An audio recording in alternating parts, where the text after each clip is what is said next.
Hi all, welcome to എജുബി. പുതിയൊരു current affair സെഷനിലേക്ക് എല്ലാവർക്കും സ്വാഗതം. നമുക്ക് എന്ത് ചെയ്യാം, ആദ്യത്തെ ക്വസ്റ്റ്യൻ നോക്കാം. Bhutan partnered with which company to launch its crypto tourism payment system. അപ്പോൾ ക്രിപ്റ്റോ പേയ്മെന്റ് ടൂറിസം സിസ്റ്റത്തിന് വേണ്ടിയിട്ട് ഭൂട്ടാൻ ആരുമായിട്ട്, ഏത് കമ്പനിയായിട്ട് പാർട്ണർ ചെയ്തു എന്നാണ് ക്വസ്റ്റ്യൻ.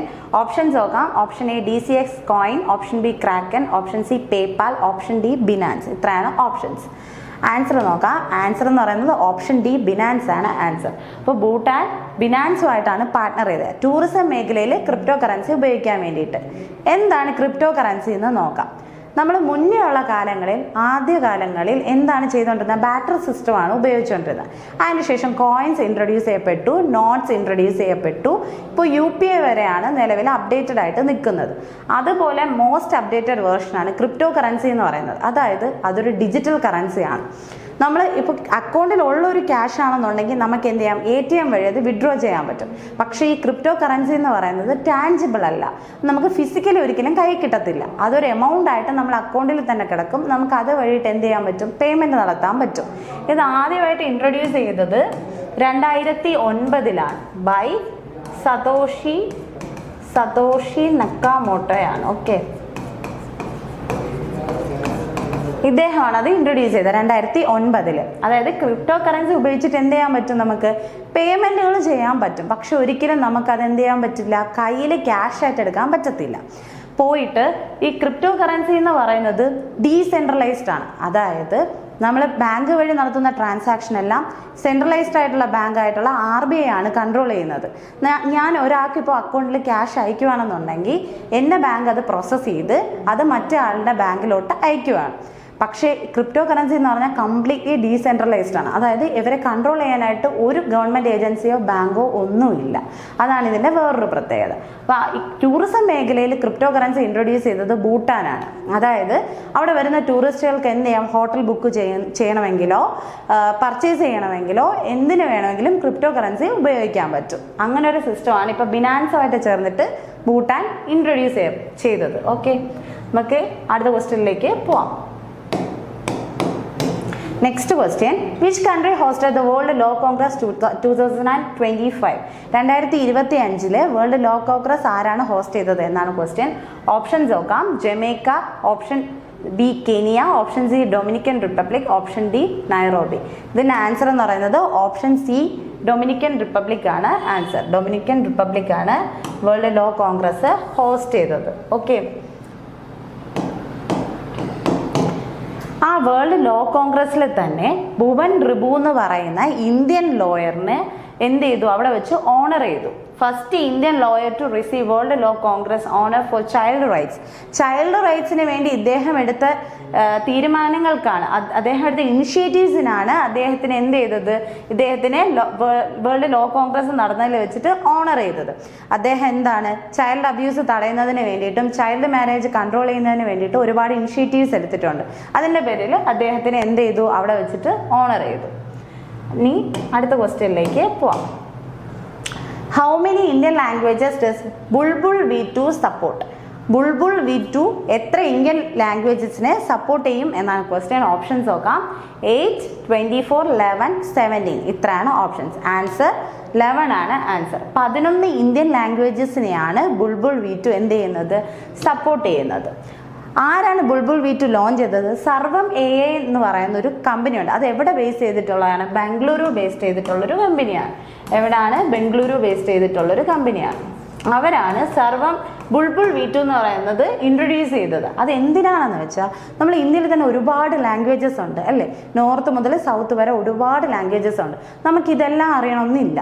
അപ്പോൾ നമുക്ക് എന്ത് ചെയ്യാൻ പറ്റും, നമുക്കറിയാമെന്നുള്ള ഭാഷയിൽ ടെക്സ്റ്റ് ചെയ്യുകയാണെന്നുണ്ടെങ്കിൽ ഇതെന്ത് ചെയ്യും, നമുക്ക് ഏതിലോട്ടാണോ കൺവേർട്ട് ചെയ്യുന്നത് അതിൽ സ്പീച്ചായിട്ട് കൺവേർട്ട് ചെയ്യും.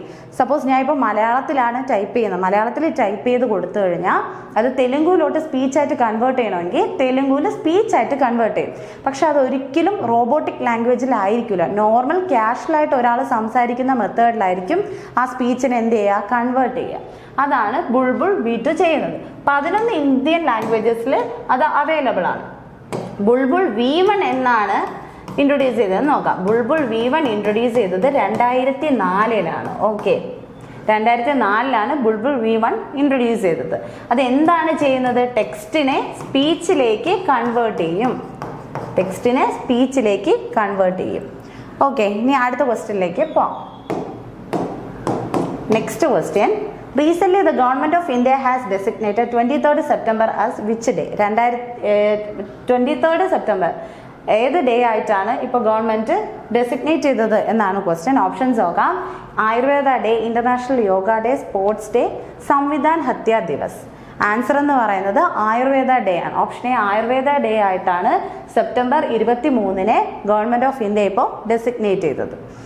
ഓക്കെ, അടുത്ത ക്വസ്റ്റ്യനിലേക്ക് പോവാം.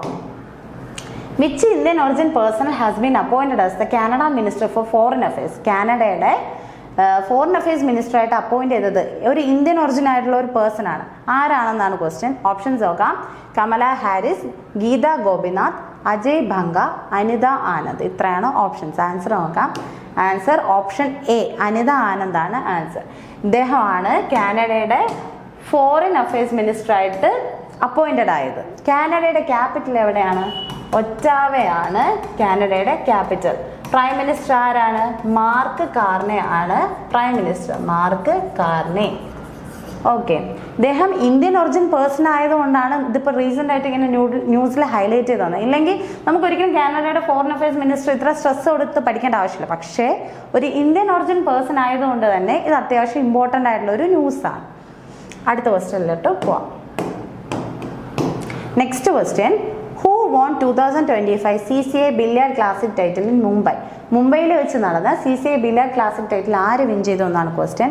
ഓപ്ഷൻസ് നോക്കാം. ധ്രുവ് സിത്വാല, സൗരവ് ഘോഷൽ, നീരജ് ചോപ്ര, പങ്കജ് അദ്വാനി. ആൻസർ എന്ന് പറയുന്നത് option C option C Pankaj അദ്വാനിയാണ് ആൻസർ. അദ്ദേഹമാണ് CCA billiard classic title win ചെയ്തത്. ഇദ്ദേഹം ഡിഫീറ്റ് ചെയ്തത് ധ്രുവ് സിത്വാലയാണ്. ഓക്കെ, ധ്രുവ് സിത്വാലയാണ് ഇദ്ദേഹം ഡിഫീറ്റ് ചെയ്തത്. ഇതിന്റെ ഹോസ്റ്റ് ആരാണെന്ന് നോക്കണ്ടേ? ഹോസ്റ്റ് എന്ന് പറയുന്നത് മുംബൈ ആണ്. ഓക്കെ, മുംബൈ ആണ് ഹോസ്റ്റ്. ഇദ്ദേഹത്തിന്റെ തേർഡ് ടൈറ്റിലാണ്. CCAയുടെ ബില്ലിയാർഡ്സ് ക്ലാസിക് ടൈറ്റിൽ തേർഡ് ടൈറ്റിലാണ്. അങ്ങനെ ടോട്ടൽ ഇദ്ദേഹം വിൻ ചെയ്ത 28 ടൈറ്റിലാണ് ഇദ്ദേഹം വിൻ ചെയ്തിട്ടുള്ളത്. ഓക്കെ, നെക്സ്റ്റ് ക്വസ്റ്റ്യനിലേക്ക് പോവാം. Recent who has been appointed as the new chairman of UPSC? UPSCയുടെ പുതിയ ചെയർമാനായിട്ട് നിലവിൽ ഇപ്പോൾ റീസെന്റ് ആയിട്ട് അപ്പോയിന്റ് ചെയ്തത് ആരാണ് എന്നാണ് ക്വസ്റ്റ്യൻ. ഓപ്ഷൻസ് നോക്കാം. Option A Preeti Sudan, option B Tuhinkanta Pandey, option C Sanjay Khanna, option D Ajay Kumar.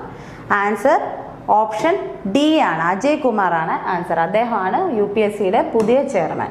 അപ്പോൾ ഈ പ്രീതി സുദാൻ പേര് നമ്മൾ എവിടെയോ കേട്ടിട്ടുള്ളത് പോലെ. കാരണം എന്ന് വെച്ചാൽ ഇദ്ദേഹത്തിനെ പ്രീതി സുദാനെ സക്സീഡ് ചെയ്തിട്ടാണ് അജയ് കുമാർ UPSCയുടെ ചെയർമാൻ ആയത്. തൊട്ടു മുന്നേ പ്രീതി സുദാൻ ആയിരുന്നു.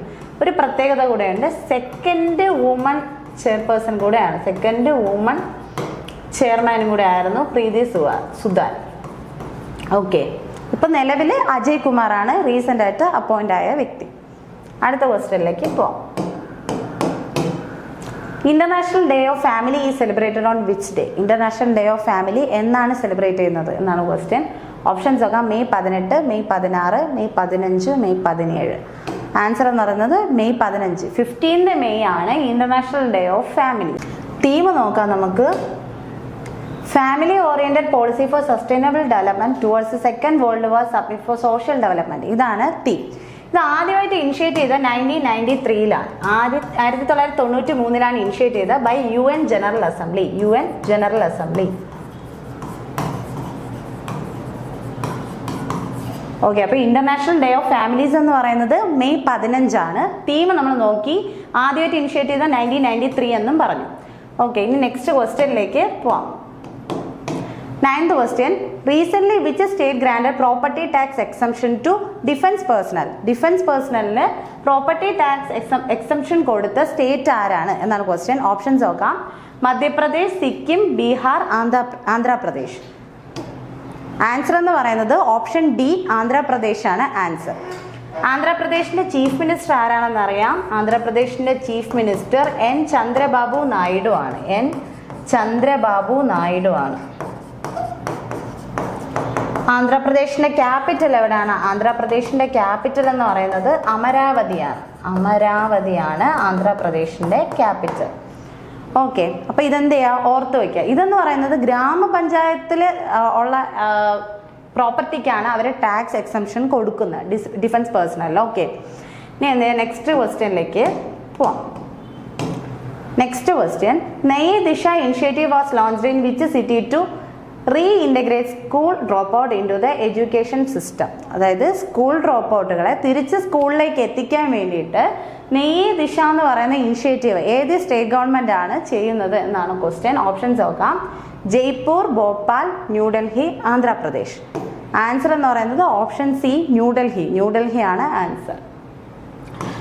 ന്യൂഡൽഹി ആണ് നയി ദിശ എന്ന് പറയുന്ന ഇനിഷ്യേറ്റീവ് ഇൻട്രൊഡ്യൂസ് ചെയ്തത്. അതെന്ന് പറയുന്നത് സ്കൂൾ ഡ്രോപ്പ് ഔട്ട് ആയിട്ടുള്ള സ്റ്റുഡൻസിന്റെ വീട്ടിലേക്ക് പോലീസ് എൻക്വയറി നടത്തി ചെല്ലും. എന്തുകൊണ്ട് അവർ ഡ്രോപ്പ് ഔട്ട് ചെയ്തു എന്നുള്ള കാരണം അവർ തിരക്കിയിട്ട് അവരെ തിരിച്ച് എന്ത് ചെയ്തു എഡ്യൂക്കേഷൻ സിസ്റ്റത്തിലേക്ക് കൊണ്ടുവരാനുള്ള ഇനിഷ്യേറ്റീവ്സ് എന്ത് ചെയ്യും? അവരെ എടുക്കും. അതാണ് നയി ദിശ എന്ന് പറയുന്ന സ്കീം. അത് ഇൻട്രൊഡ്യൂസ് ചെയ്തത് ന്യൂഡൽഹിയാണ്. ന്യൂഡൽഹിയുടെ ചീഫ് മിനിസ്റ്റർ ആരാണ്? രേഖ ഗുപ്തയാണ്. നയൻത് ചീഫ് മിനിസ്റ്റർ ആണ് രേഖ ഗുപ്ത. എത്രാമത്തെയാണ്? നയൻത് ചീഫ് മിനിസ്റ്റർ ആണ്. ഓക്കെ, നമ്മൾ ഇമ്പോർട്ടൻ്റ് ആയിട്ടുള്ള എല്ലാ കറണ്ട് അഫയേഴ്സും ഇന്ന് ഡിസ്കസ് ചെയ്തു. അടുത്തൊരു സെഷനായിട്ട് കാണാം. Thank you.